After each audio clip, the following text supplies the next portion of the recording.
Hello guys, welcome to another daily outlook. This week we have a very high impact news coming. If you are trading USD, you have to be careful with the market this week. So the first pair we'll analyze today is USDJPY. And if you are analyzing USDJPY, it's very important you have to look at the trend of the market. As a trader, that's the first thing you have to look. Is the market uptrend? Is it downtrend? If you have identified that, you have to put your trend line in place.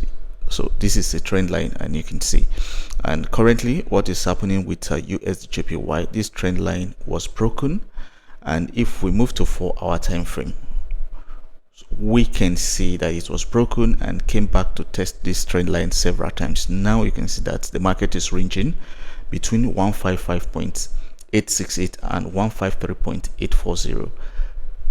So likely the markets might react to this, and if it breaks towards the downside, it means the trend we saw earlier on daily time frame has changed to downtrend. So for now, we have to wait and see if the market will break 153.840 on USDJPY.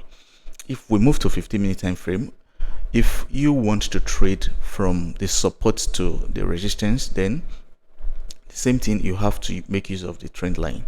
It will guide you towards the resistance, that is from the support to the resistance, and you can see from the resistance back to the support. But I will advise you wait until the market breaks the support, then we can confirm that the trend is changing. So currently you can see that on 15-minute time frame, the market is heading towards the resistance zone.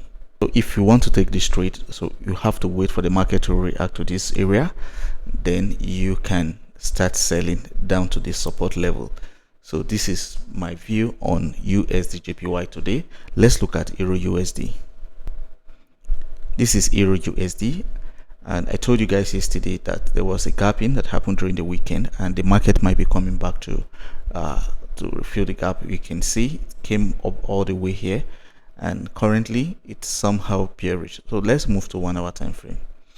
On 1-hour time frame, we can see that the market came all the way here to fill the gap, and currently it might be heading back to 1.02728 on 1-hour time frame. Let's go back to daily time frame. On daily time frame, like I told you guys, the first thing you have to do is to identify the trend of the market.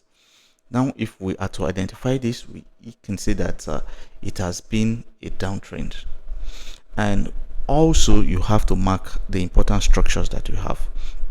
If we are to mark the important structures, this is the first one I will mark, then this is the second one, then the third one will be around this area. These are the supply zones.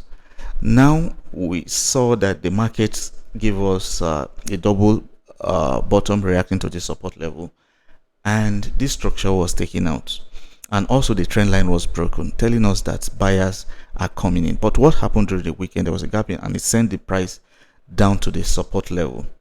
Now the question is, will markets continue going up after breaking the trend line or after breaking the structure? That is what we have to look out for. Let's move to 4-hour time frame. So on 4-hour time frame, we can see that the markets are struggling to go up. Okay, on 1-hour time frame, the best thing to do here is to have our trend line in place. So if this is going to guide us towards this area, then we know what to do. It's an opportunity to buy towards this area. But like I told you guys, I won't be in this trade for now until the markets give us a definite direction. Like I told you, anytime we have a gap, a market will likely come back to fill the gap.